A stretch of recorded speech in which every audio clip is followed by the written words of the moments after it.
Hello friends, in this video we are going to see how do we really convert one latch to another latch or one flip-flop to another flip-flop. Let us understand on the conceptual basis. Let us begin.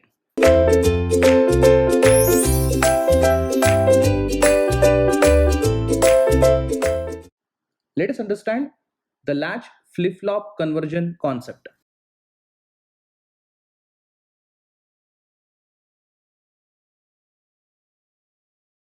In this case, you will get a problem where you have to convert SR flip-flop to JK flip-flop or SR flip-flop to D flip-flop. Okay, let us see.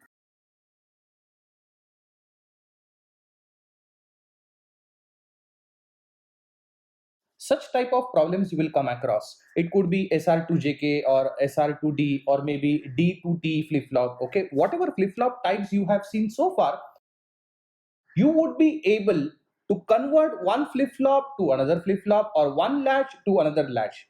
There are no separate steps for latch and flip-flop. Ultimately, for latch and flip-flop, you require the same hardware.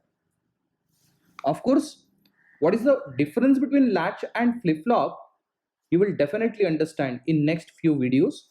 But for this, you have to only consider the steps or logical steps to be followed, or what is exactly conversion concept. Let us understand. So in this case, let us say if I'm talking about the second example where you have to convert SR to D flip-flop, I mean to say, for example, over here, I can say that when I have to convert SR to D, so what is SR here? So SR is something which is a given flip-flop. Whereas the D flip-flop is something what I require.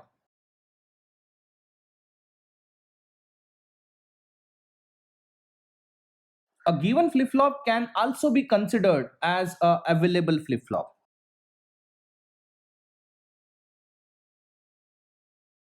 What does that mean?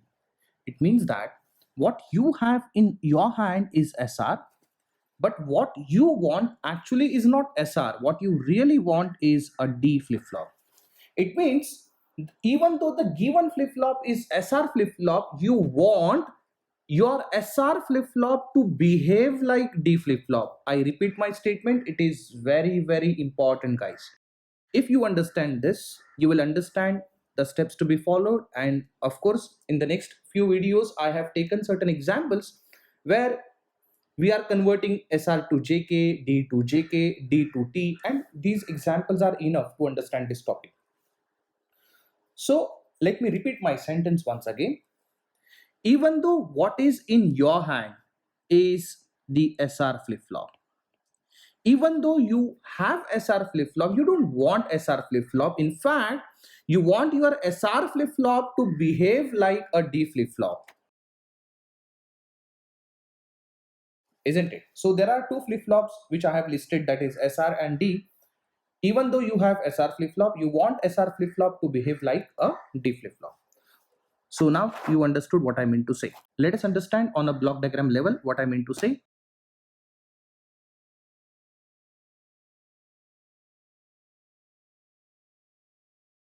So the available flip-flop is SR.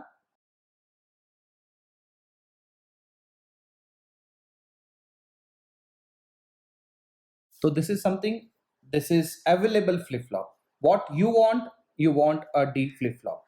Try to understand my point.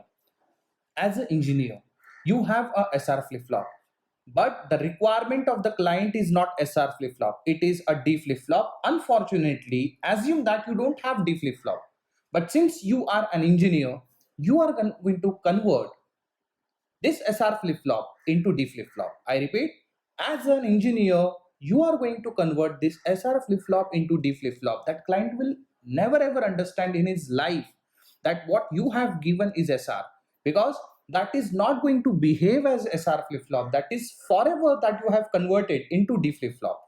So for him, it would be a black box. Okay, for a client, it would be a black box like this.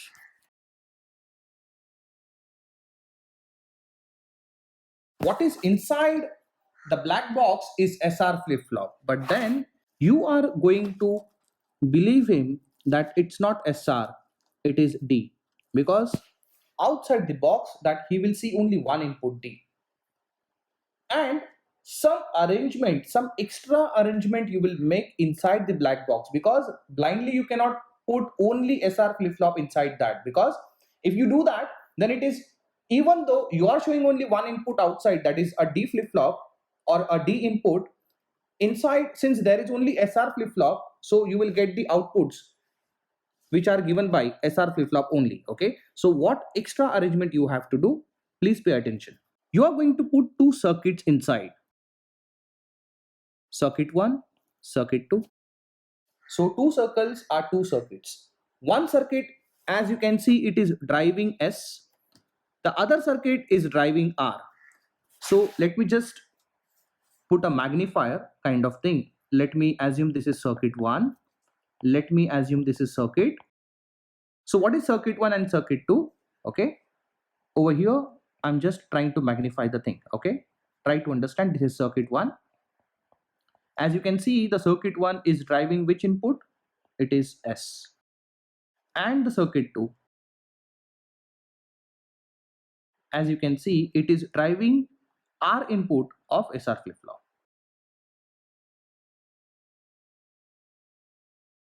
So when I'm saying that this circuit has got some output, definitely this circuit must have some inputs also. So what are inputs of these circuits? Try to understand. What you are applying externally, you are applying externally input D. Therefore, D along with Qn, where Qn is nothing but this output. Okay, this output, this certainly you can take as a feedback for both the circuits. So for both the circuits, you will be taking this Qn as a feedback along with the D input, So as you can see, every circuit have got at least two inputs, that is D along with Qn. So D along with Qn, you're going to apply as an input to circuit 2 also. So in a way you require two circuits because there are two inputs to be driven. That is input number 1 as S, input number 2 as R. You require two circuits, circuit 1, circuit 2. Every circuit is driven by the required flip-flop input along with the previous state, that is Qn. Check it out. As you can see, circuit 1 is driven by input D. What is D? D is a required flip-flop input.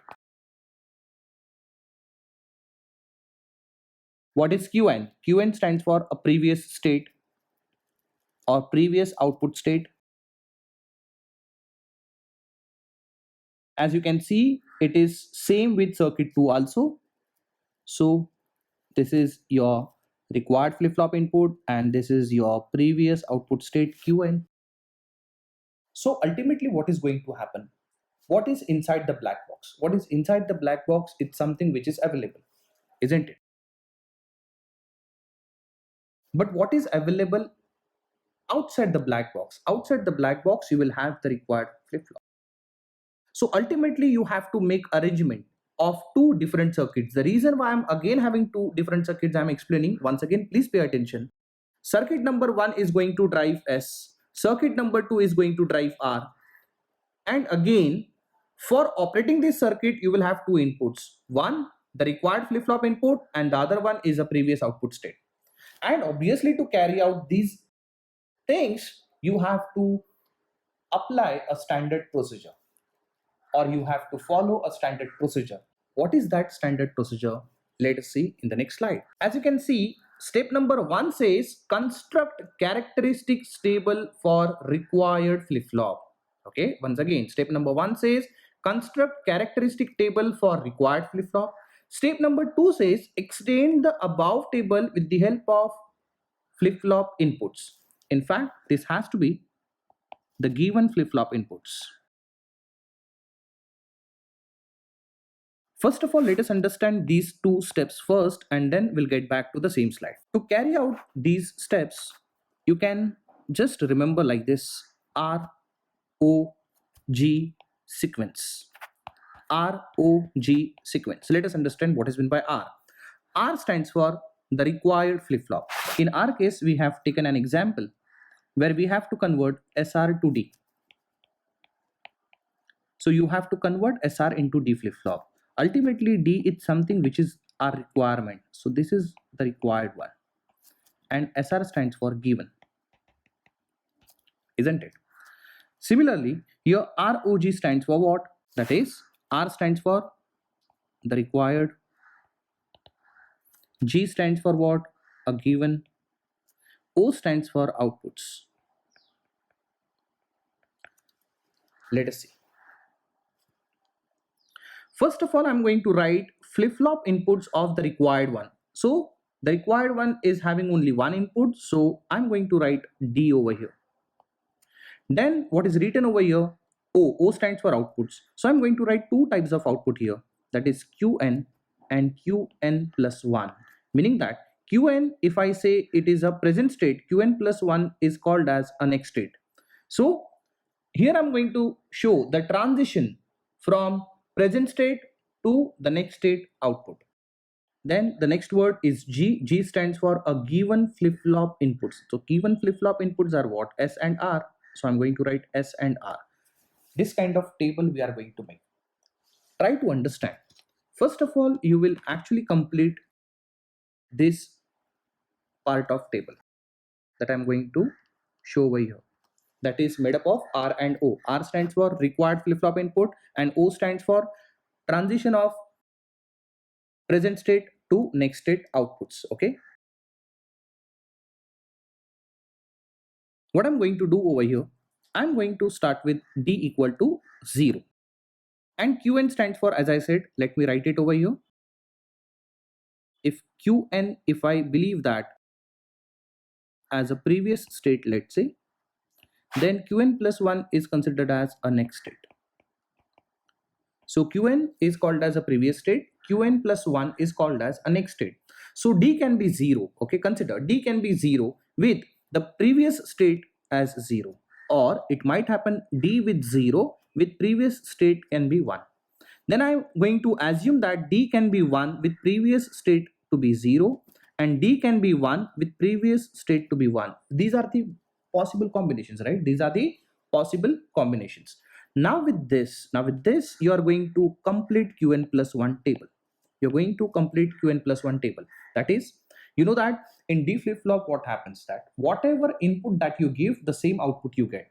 I repeat, whatever input that you give at D input, the same output you get. Yes or no? For example, if the D value equal to 0, output becomes 0. If D value equal to 1, output becomes 1.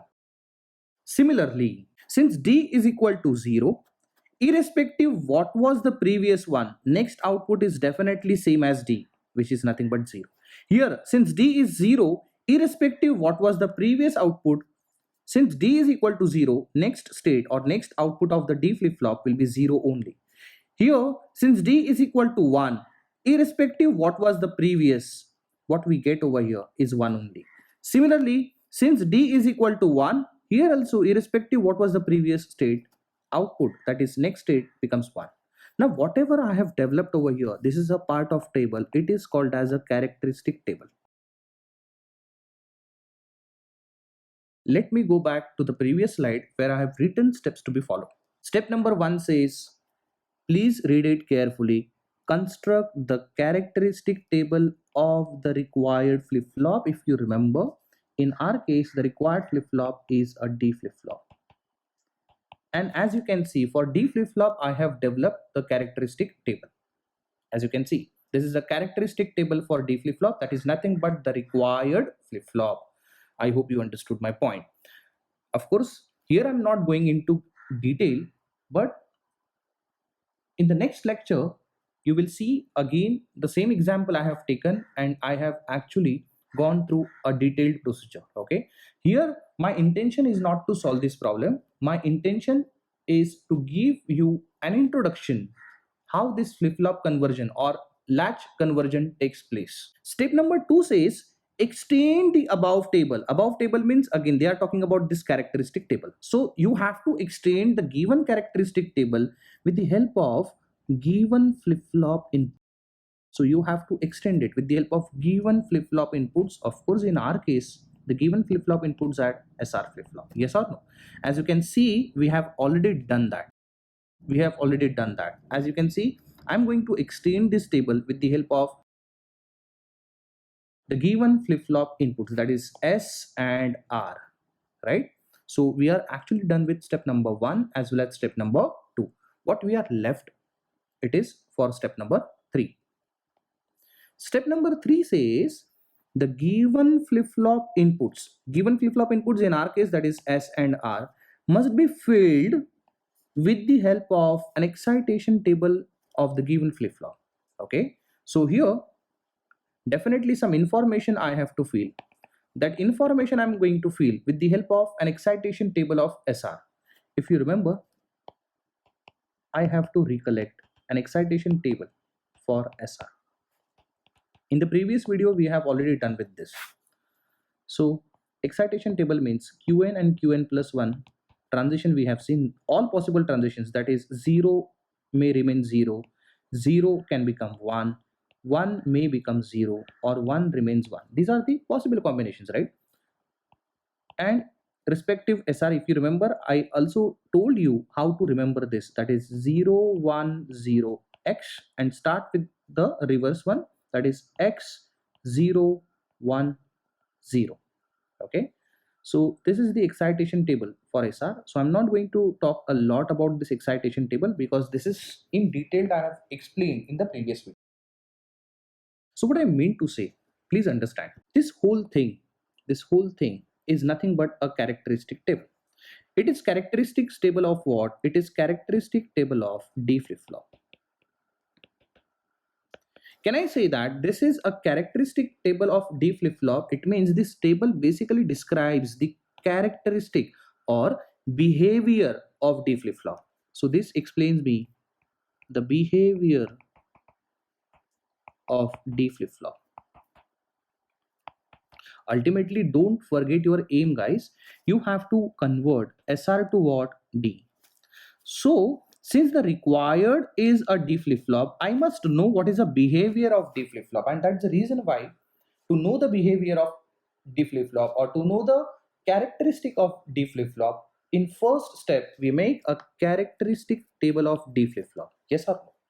Now, if you remember my statement that even though SR is given to me, I want my SR to behave like D. I repeat, I want my SR to behave like D. When I'm saying that I want my SR to behave like D, I first of all must know how D behaves, and for that purpose we have constructed this behavior of D flip-flop or characteristic table of D flip-flop. I hope you understood that.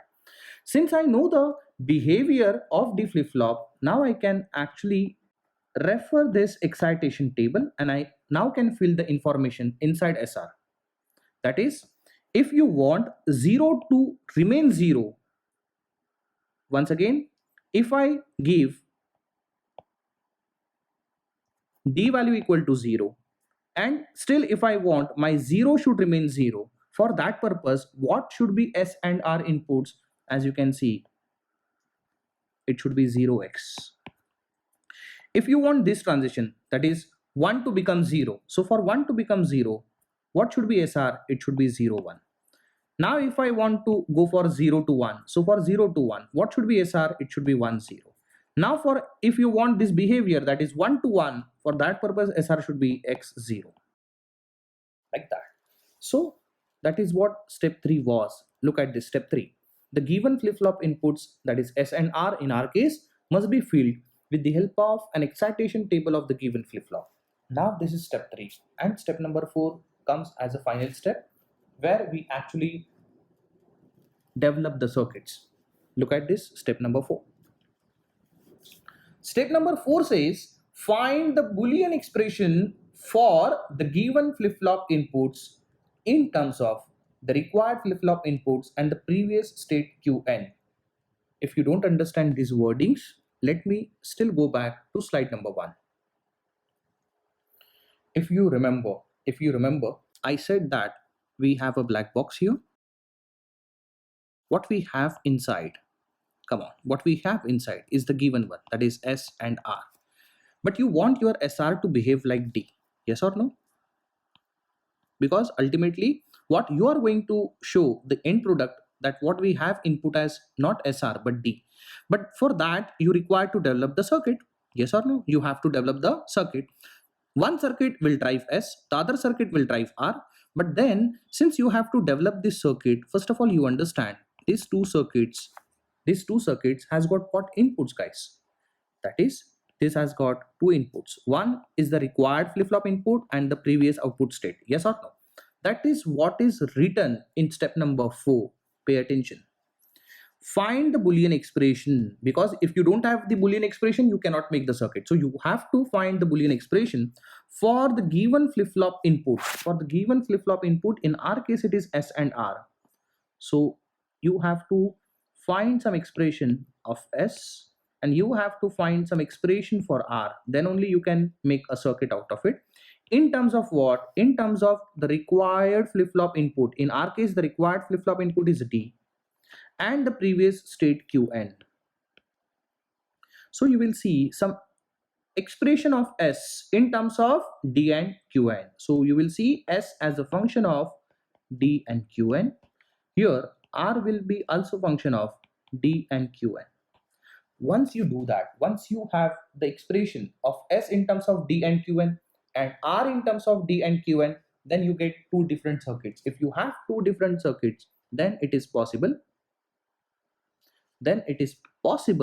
to construct what you want. Okay, so as I said that I'm not going into detail because the same problem would be solved in the next video. So I'll just would like to give you the end answer over here. So when you solve this problem, you will get S equal to D and R equal to D bar. This is the circuit that you're supposed to get over here. So what will happen? As I said that inside you will see S and R, which is nothing but the given flip-flop. Of course, as I said that we will have a black box. What you see from outside, it is D only. As you can see here, I'm getting S equal to D and R equal to D complement, isn't it? And you know what? Now it literally behaves as a D flip-flop. So for end user, even though it is working as a D flip-flop, inside it is actually not D flip-flop. Inside that black box, there is SR flip-flop along with the extra circuit, isn't it? This is how it works. I'm sure you understood the concept only, okay? This is just a conceptual basis that I have explained. I have not taught you how this circuit has come, how this equation has come. Ultimately, I just wanted to give you an idea what really happens in this concept. Thank you.